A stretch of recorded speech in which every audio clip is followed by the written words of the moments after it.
Indonesia dan bangsa-bangsa lain sedang masuk ke dalam era globalisasi. Di era ini apa saja bisa terjadi? Globalisasi adalah proses yang telah mengubah dunia kita dalam segala aspek. Globalisasi dan digitalisasi adalah dua hal yang saling berkaitan.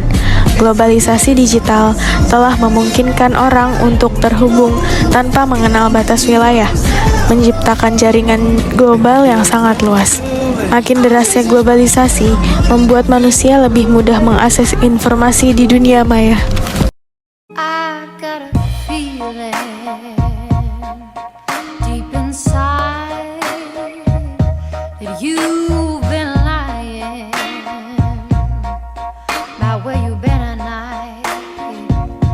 Oh, I've got a feeling, so you better learn to treat that you've been lying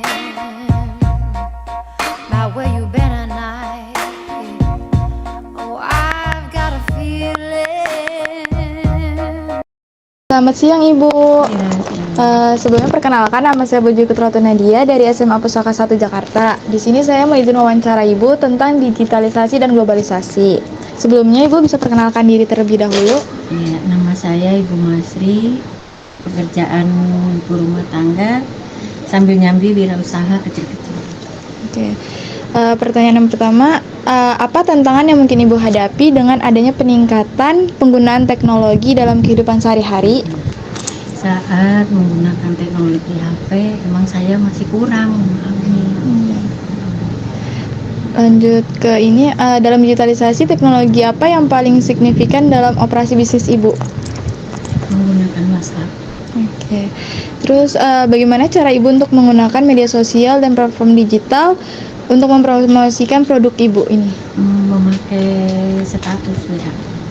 Baik. Terus bagaimana tanggapan Ibu mengenai anak yang terlalu mengandalkan teknologi daripada orang tuanya?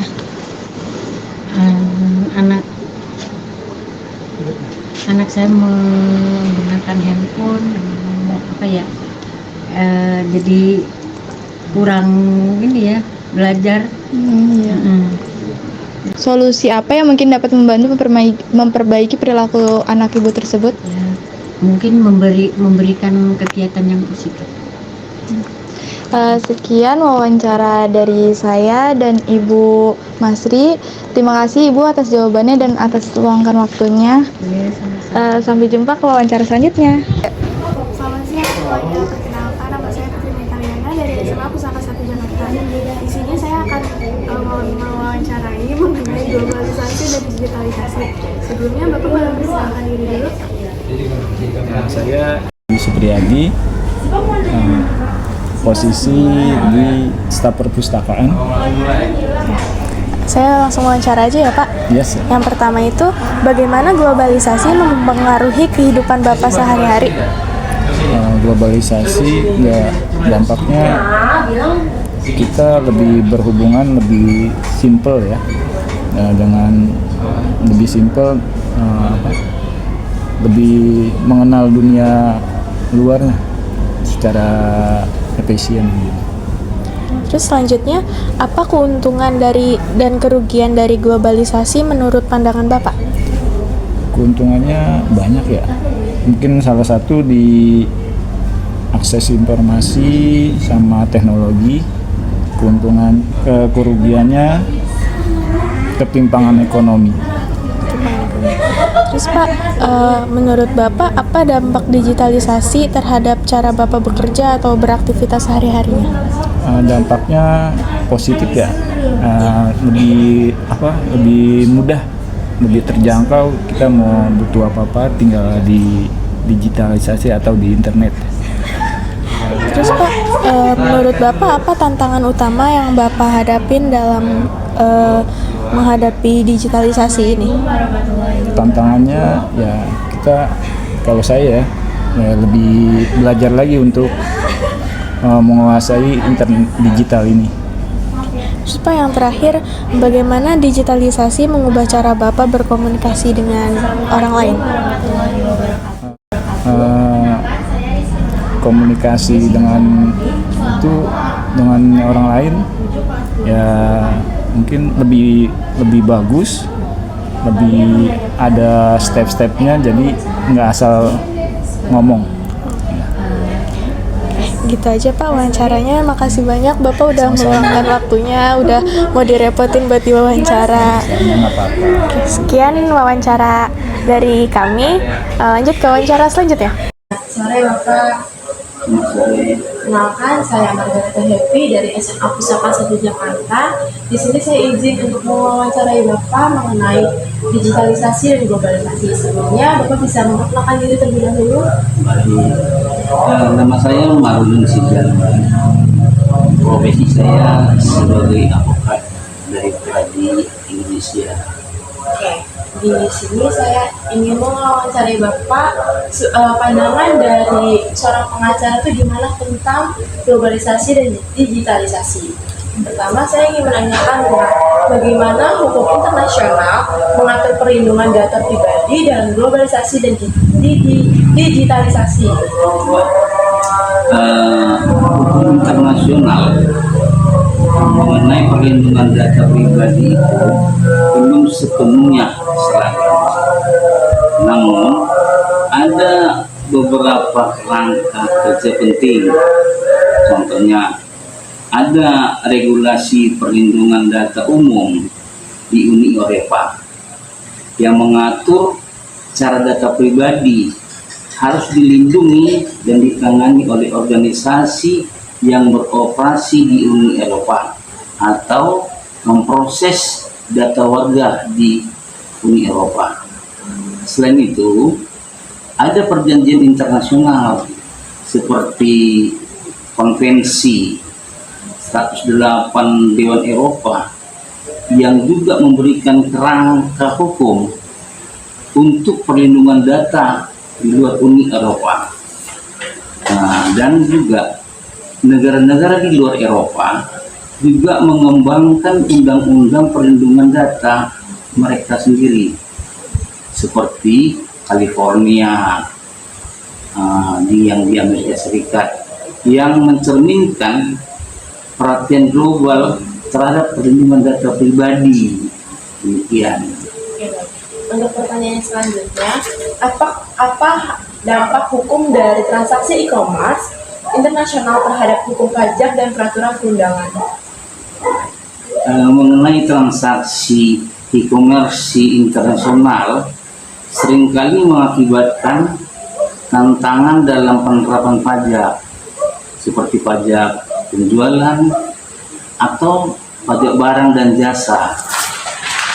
Negara-negara sering kesulitan menentukan di mana transaksi terjadi dan bagaimana memungut pajak secara efektif, di mana peraturan perundangan juga perlu diperbarui untuk mengakomodasi model bisnis baru, termasuk perlunya penyesuaian peraturan untuk mengatasi perbedaan dalam standar dan persyaratan teknis organisasi internasional seperti Organisasi Perdagangan Dunia dalam forum kerjasama ekonomi, berusaha mengatasi tantangan dengan rekomendasi dan pedoman untuk harmonisasi pajak dan peraturan perdagangan.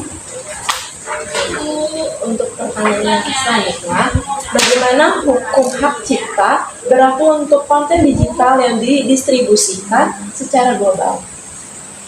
Mengenai tentang hak cipta, hukum hak cipta global itu diatur oleh konvensi internasional seperti Konvensi Burns tentang perlindungan karya sastra dan artistik yang mengharuskan negara-negara yang anggotanya untuk menghormati hak cipta karya dari negara anggota lainnya.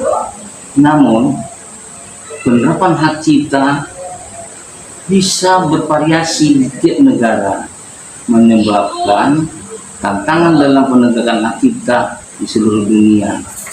Oke, baik.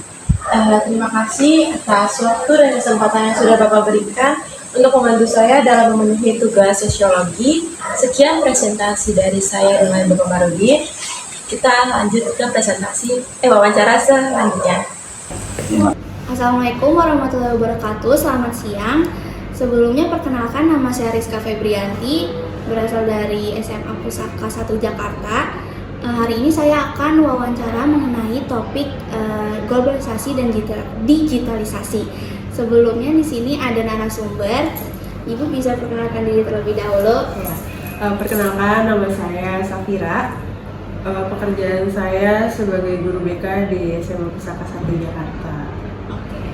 Nah, baik, kita akan mulai sesi wawancaranya.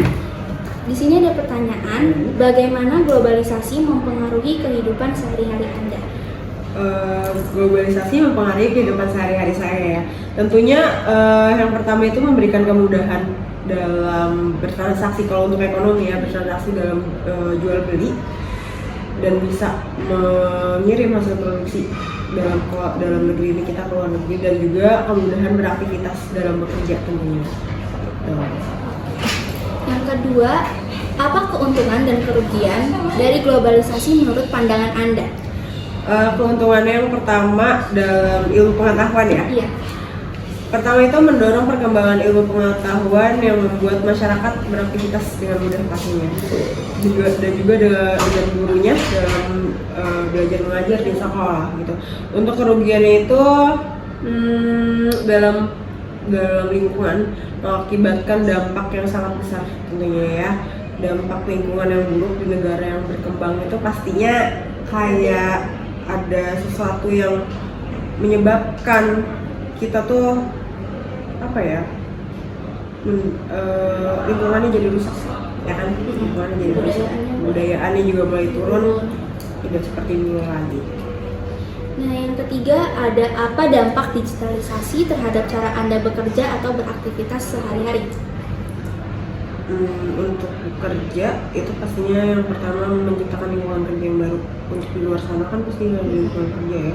Terus meningkatkan produktivitas saya sebagai guru dalam menggunakan komputer, digitalisasi tentunya, dalam berkomunikasi pun juga sesama guru yang lain dan juga pada siswa. Terus apalagi? Nah itu aja sih.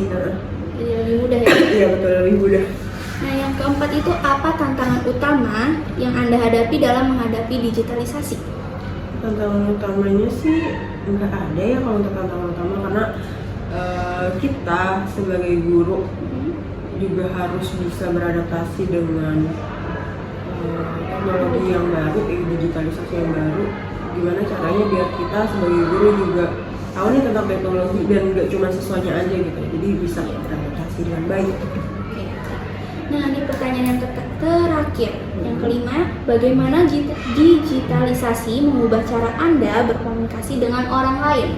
Digitalisasi mengubah saya berkomunikasi dengan orang lain. Tentunya lebih gampang ya, karena berkomunikasi nggak lagi lewat surat menyurat gitu atau bertemu dengan langsung. Kalau bisa mau bertemu dengan langsung ya tinggal telepon ataupun lewat sosial media ya kan, yang secara luas disebarkan oleh orang lain gitu. Dan juga kalau lewat komputer saya lebih mudah mencari apapun dalam bekerja. Baik, sekian wawancara dari saya. Terima kasih Ibu atas waktunya, udah meluangkan waktunya. Jadi sekian wawancara dari kelompok kami. Kurang lebihnya mohon maaf. Wassalamualaikum warahmatullahi wabarakatuh.